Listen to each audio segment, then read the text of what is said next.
gómìnà tẹ́lẹ̀ ní ìpínlẹ̀ Zamfara tó jẹ́ sẹ́nitọ̀ tó ń ṣojú agbègbè Zamfara West nílé ìgbìmọ̀ asòfin àgbà làbújá báyìí, ìyún sẹ́nitọ̀ Abdulazeez Yari, ó mà ti sọ̀rọ̀ báyìí o. Ó ti sọ nǹkan tí yóò ṣẹlẹ̀ lásìkò ètò ìdìbò ààrẹ ọdún 2027. Bẹ́ẹ̀ ló tú àṣírí táwọn èèyàn ìyún àwọn ọmọ ìyá ẹ̀ níká.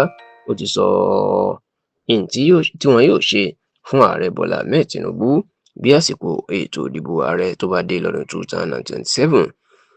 Ẹ rántí pé bó tilẹ̀ jẹ́ pé ètò ìdìbò ààrẹ ọdún 2027 ọ̀nà sì jẹ́ díẹ̀, ó sì kù ọdún kan àti oṣù péréte, ṣùgbọ́n ìṣọwọ́ tí àwọn olóṣèlú tí wọ́n fi ń múra fún ètò ìdìbò náà bí ẹni pé oṣù tó ń bọ̀ ni wọ́n fẹ́ dì ní, nítorí pé níṣe làwọn alátakò náà tún ń sáré kiri lórí bí ààrẹ Bọ́lá Ahmed Tinubu ò ṣe ní sí sáà kejì tí wọn yóò gba ìjọba lọ́wọ́ ẹ̀. Bẹ́ẹ̀ ni àwọn alátakò náà wọ́n ti ń kóra wọn jọ sí inú ẹgbẹ́ òṣèlú African Democratic Congress ADC. Ìpè òun ni ẹgbẹ́ òṣèlú táwọn yóò parapọ̀ sí láti lé Tinubu dànù.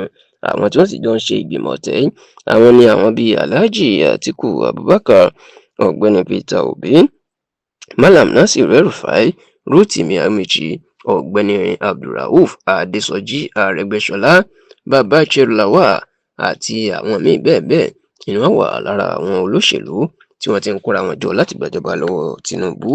Bákan náà ni Tinubu náà wo ọ̀rọ̀ ìníran, níṣe ni òun náà ló ti ń gbìyànjú lórí gbogbo àwọn tó lẹ́nu di òṣèlú, pàápàá àwọn gómìnà àtàwọn aṣòfin tó wà ní ẹgbẹ́ òṣèlú mi yàtọ̀ sí APC nílẹ̀ Yorùbá, Ìgbò àti ìjọ tó jápa gúúsù láti darapọ̀ mọ́nú ẹgbẹ́ òṣèlú APC láti rí gbogbo kó. Ṣá nígbà tó ń sọ̀rọ̀, sẹ́nitọ̀ Abdulazeez Yari tó jẹ́ ọ̀kan pàtàkì lára àwọn olóṣèlú ilẹ̀ Haúsá tí ó sì lẹ́nu púpọ̀ ní ilẹ̀ Haúsá, kódà tó jẹ́ pé ó ní Aláàfin Ọ̀yọ́, ikú bàbá yèyé ọba Abdulhakeem Abímbọ́lá Ọ̀wádé àkọ́kọ́ ni ló ṣẹ̀ṣẹ̀ fi joyè ọba lọ́yìn ilẹ̀ Yorùbá. Inú mà ti sọ̀rọ̀ lórí tí ó ṣẹlẹ̀ lásìkò ètò ìdìbò ààrẹ ọdún 2027 àti táwọn Haúsá tí wọ́n yóò ṣe fún Tinubu.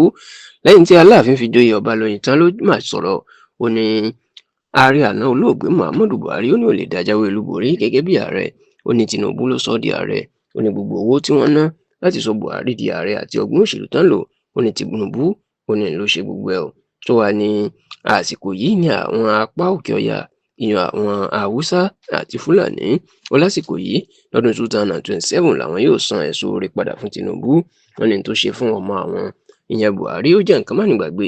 Wọ́n láwọn ti san ẹ̀san fún un ní ọdún 2023, ṣùgbọ́n àwọn yóò wá san ẹ̀san tó lágbára fún lọ́dún 2027 láti jẹ́ kí ó di ààrẹ orílẹ̀-èdè Nàìjíríà. Tó sì ní yàtọ̀ sílẹ̀ náà, Tinubu náà ó ń ṣe ọ̀pọ̀ iṣẹ́ tó fi yẹ lẹ́tọ̀ọ́ láti lọ ṣe sáà kejì sí i.